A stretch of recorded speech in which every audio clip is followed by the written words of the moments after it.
lisura sa daning gisulti ni Jesus, no, nga ang iyang pag-anhi magkagubot na di ay ang mga pamilya. Saman, uyon mo ana, magkagubot ko, no, mao na nga ang mahimo natong labing ngilad nga kaaway, mao na ang atong sakop sa panimalay. Mag-unay ang papa, mga anak na lalaki, mga managsuon, mag-unay. Nahitabo ba ni karon wa? Ani sa ato ni daghan. Niya din sa ato bang parokya. Hasta gani sa akong kaugalingong panimalay naam gani. Mga asawa ug bana magbuwag, magtunga sa mga anak, no? Niya usahay ang mga anak inikadagko moingon sad naingon ko ani tungod magud sa akong ginikanan na ako'y traumatic experience mao nang ingon ani kong batasan sabta ko ninyo. Ana moingon sad ang bana ako sad sabta sa ko kay naa sa ko'y ako. Aperti na yung gubuta niya unsa may gustos Ginoo na Zion. Wa mo kibaw kinahanglan nga dili nato higugmaon ang atong inahan, amahan, igsuon, asawa, bana, anak or bisan kinsa nga sakop sa atong panimalay or pamilya labaw sa Ginoo.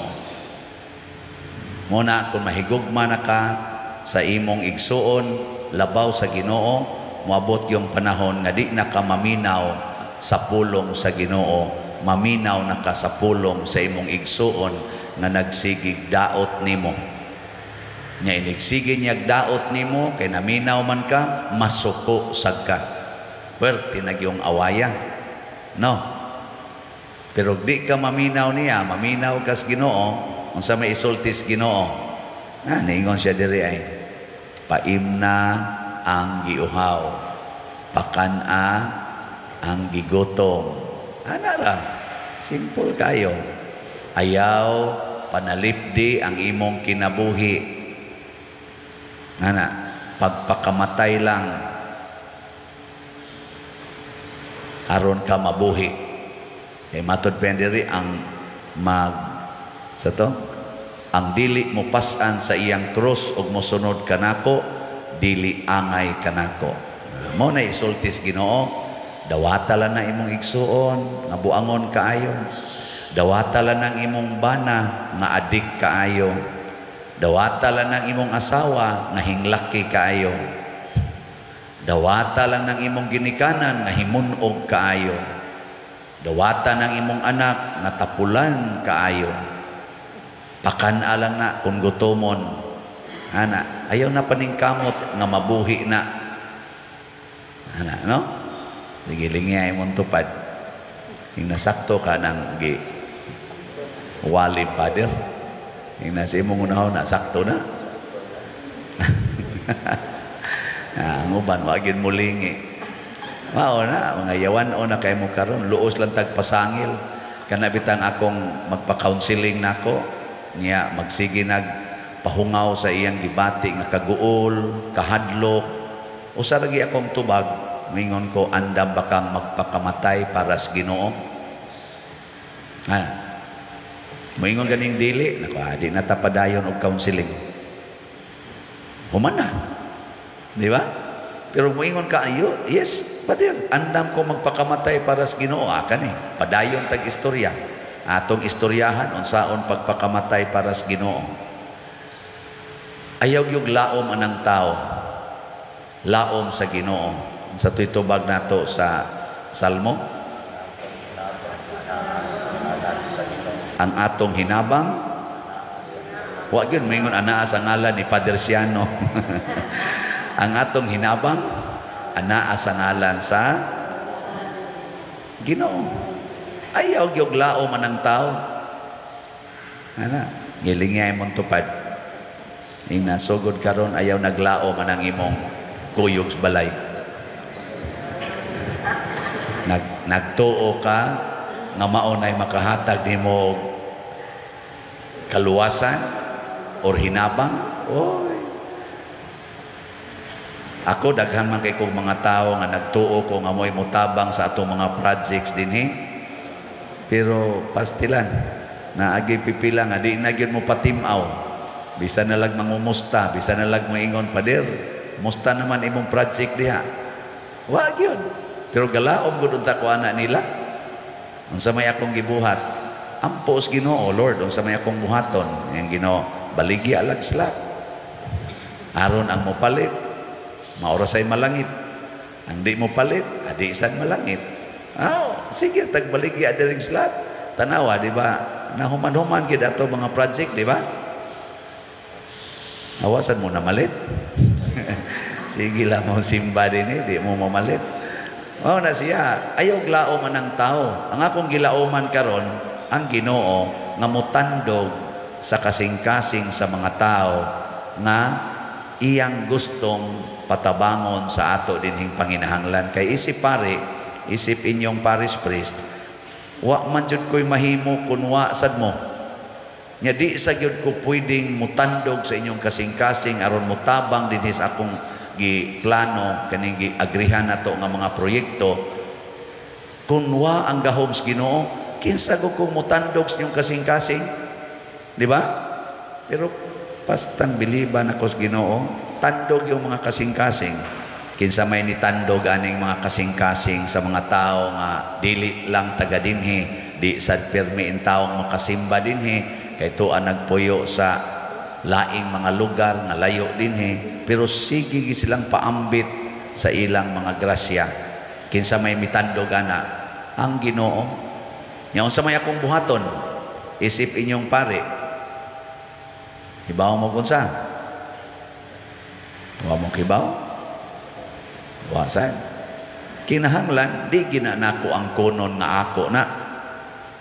Kay di man ako'y hinungdan nga nung niabot na, pares una nga, maguna ko dito sa igabot na sa malimpyo ang may ngon ko ako ning paningkamot, haguan ko ni, karon igo raman kong yaw-yaw dire, nya dawat.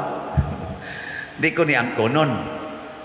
Idapat yun nato sa atong kalihukan sa simbahan. Proyekto o kani mga tabanganan kanang inyong ihog kolekta di na nako ang konon ang akong angkonon ang akong stipend mao ra gina ang konon ko nang ako haron ini human ako angkon ana ipalit dayon ako slot mao nang nasa koy ako sang point dito sa langit pinalitay tag slot mao na ang kinabuhi sa sumusunod ni Kristo.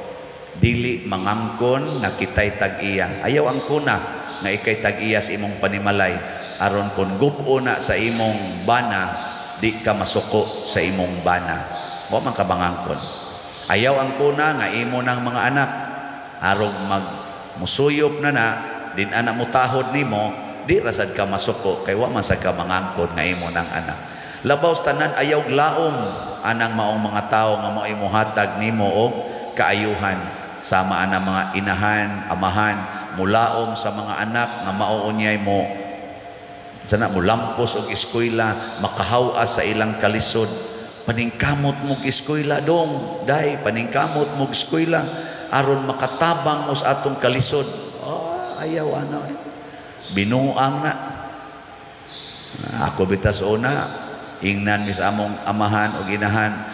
Trabaho lang yun mo dinis kay kaning inyong maguwang nga babae. List ko amon jud kay ni arisgada man jud kayong mo eskwela. Among kamagwangan ba? Arisgada man kay mo eskwela. Kamo pangundang lang usa mo. Ay lang sa mo eskwela kay ato gining gastuan kay mao ni mo tabang ninyo. Moingon man sad siya namo nga sagdilang human gani kog eskwela. Ako gid mong pa eskwelahon. Da buutan man sad siya Legion of Mary, siging Ampo, Rosario, buotan kayo. Kauyab bitag. Manukhangay sa ba? Wa kahuman sa sikanyero, gitukhan karon ay perting antusa. Gibiyaan para bagyod sa bana, bana ni tipo naglaing babae. Ana. Mo na ang resulta, diri gyapon hanok nako na ako sa ni padayog eskwela, nakatrabaho ko awana. Sige sang kuan na ang karon ra ba sad ang pila sad ka anak ning sunod sad. No na digid kalauman, no? Kanang tao ingon ta kani mga pag-umangko nako, mga buutan ni kalauman ning mutabang, asa ka mutabang, tabang may naghatag problema. O nang di jud ko mulaong ganang ingon pader pagkuha og insurance kay para naay kalauman inig ka kuan nimo, inig retire nimo naa kay dako nga madawat da ay ko na ilad-ilara muklos lang ng insurance company wa na gitay maklaim kadaghang nagsigig bayad para college sa ilang anak busira bitaw da kabuang lagi pangapkap wa na ginauli laom ka ng tao so say na lang yun asa man ta mo laom sa Ginoo mo na ang ato ra gyud buhaton muhigugma tas Ginoo muhigugma tas atong isig katao magsigitag tuman unsay sugo sa Ginoo kanang buangon nga bana higugmaa kung giingnan akong maguwang higugmaa lang na total ini kamatay ninyo dili naman na nimo bana igsuo naman lang na nimo nyag di na nimo higugmaon karon tungod kay maglagot ka mo na yang gibuhat nimo unsa may resulta maimpierno ka na magkuyog na hinuon mo ang kuyog makabawi unya na maghinulsol mauna hinoy malangit nya ikaw na noong gadumot nga wa ra ba jud ka manglaki ikaw na hinoy maimpierno kadakong dimalas no ano saban kay do na biyay puruhan nga kanang buangon kayo maghinulsol na okay ako wa jud ko mo close akong mind nga kini mga buangon na ginay moment kay katubang tulisan na kuyog na Hesus ba di ba kasi nga na to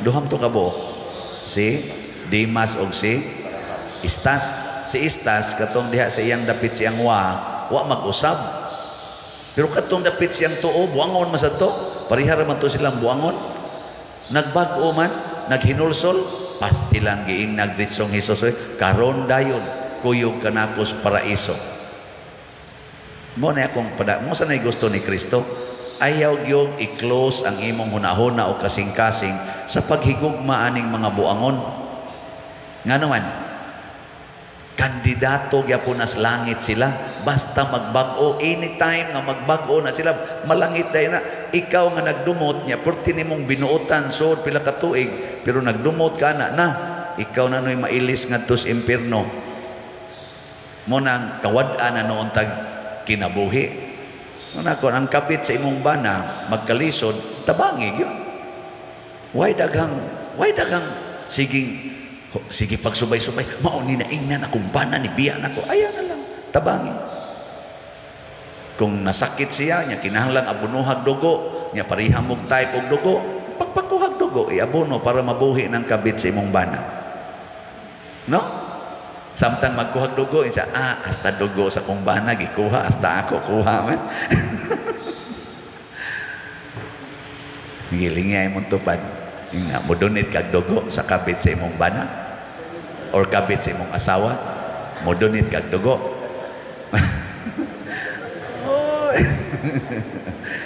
hatag yun mo lagi na mo na ingos Ginoo nya kung magkalisod ng imong asawa nga kusog kay mga bit nga nanay duha ka buk anak sa laing laki nga ikarabay nagbuhi magkalisod na gani na ug ang iyang kabit nga laki tabangi gyud og nakay ikatabang kung dako na kay na silang utang ikay mo bayad sa ilang utang bisag mga 50% lang silang utang imong bayaran haron di sad kay sila problema mana unsaman okay mo ana anong di man mo okay mo na naingos Ginoo hala sige i-preserve yun na imong kinabuhi mawad-an gid ka ana kay nigabot na sa panahon nga mga matay ta, kay mamatay magita anytime, inighukom sa Ginoo ang iyang tan-awon, giunsa nato pagtuman ang iyang pulong. Yes, kanang imong bana, kanang imong asawa nga nagbinuang, kanang imong igsuon nga siging binuang nimo, ma-impierno man gyud na. Dakong posibilidad. Pero ayaw itugot nga ikaw nga nasakitan, ikaw nga nabiktima sa ilang kabuang, maapil sa ka-impierno. Double jeopardy na, matud pas balaod. Asa man ang double jeopardy? Wa sa ko kasabot kadungog ko na sa una sa timini nga ni ana. Giduhaan og hukom. O lagi ang kaso bagi punan pa gyud. Oh, ana. Double punishment tingali mo, tingali ni pasabot ana. Kana bang nagantos na ka tungod sa iyang kabuang, na biktima ka, gahilak na ka, hapit dugo sa iyang kabuang, nya masuko pagyud ka, inig-inding pagyud ikamatay nimo, maimpirno pagyud ka kuyog niya. Pasti lang di malasa. Ano? Karon na sa buhaton, higugmaa ang imong kaaway. Ngatod pa ni Jesus, o pagpakamatay para sa imong gihigugma. Mo nang ningon sa Jesus, pagbantay mo, dili kalinaw ang akong gidala. Samukon mo, lutuson mo, kung mosunod mo nako, dumtan mo hapit tanang tao, sa tanang mga tao, tungod ka nako. Pero pagpabiling ligon sa imong paghigugma nako, lahutay, o ikaw maluwas. Ning ato dinhi a matter of lahutay gini, no? Maluwas gini ato mga projects basta mo lahutay ta, na say mo bugal-bugal na to, na say mo tamay na to, na say mo daig. Lahutay lang ta. Kay ang dinhis kalibutan daugon is lahutay. Sige, katapos ang lingi anang imong tupad. Ing na mulahutay kag simba bisag di nakakapalit og slot. Ing na kuno mulahutay kag simba. Di mo lahutay gid ya, pero mas nindot gid tingali lahutay gyud palit og slot bisag wa na kay kapalit og bugas. Ana tistingin na kada bitang ang imo ipapalit og bugas, imo ipalit og slot, tistingin. Di ba makatestimonya gid mo dinhi nga pagkanindota gid ay pader. Kay naay pipilaron nga ni testimonya nga inspiring kayo ba? Pero di ko moingon ha nga mao gid na ang mahitabo kanunay. Kadto lang ni testimonya nga utang niya way hunong-hunong, hapit na gyud wa nay kwarta siya kay hurot lag bayad sa utang. Matod pa niya wa gyud hunong-hunong og bayad ang utang. Pero sukad kuno nga sige siya palit og slot, nag-anam jud kuno kahurot ang iyang utang og bayad. Hangtod karon wa na gyud kuno siya utang. Nako sige ika na sa ipautang. Cekra bihas grasya pader, pero dili na sa tanang higayon mahitabo. Di sad na mo'y angay na itong hunahon. Kaninoon, ako gining i-assure ninyo, basta mo donita din sa simbahan, sama aning pagpalit na tog slot para aning mga project na to, 100%, basta tininood lang ang imong pag-donate, paghatag, na adjud kay tinuod nga kalinaw, tinuod nga kalipay, o tinuod nga katagbawan sa kinabuhi. Peace, happiness, and contentment in life. Maunay akong ihatag ninyong pasalig. Munang ang ato rong slot is San Vicente Ferrer's Daily Abundant Graces. Kay kaning kalinaw, kalipay o katagbawan, wa ni mag-agad sa amount of wealth nga imong giangkon or sa situation sa imong health or success in life. Nag-agad ni sa atong kasuod sa Ginoo. Nag-agad ni sa kabuhi sa Ginoo dinhi sa atong kasing-kasing o hunahuna. Nya kadto rang mga tawo nga kusog manghatag alang sa kaayuhan sa katilingban, maoray makasinati ani. Kay adto man musod si Kristo, adto magpuyo si Kristo niining mga tawhana. Manindog na ta kamong gipuy-an o Ginoo.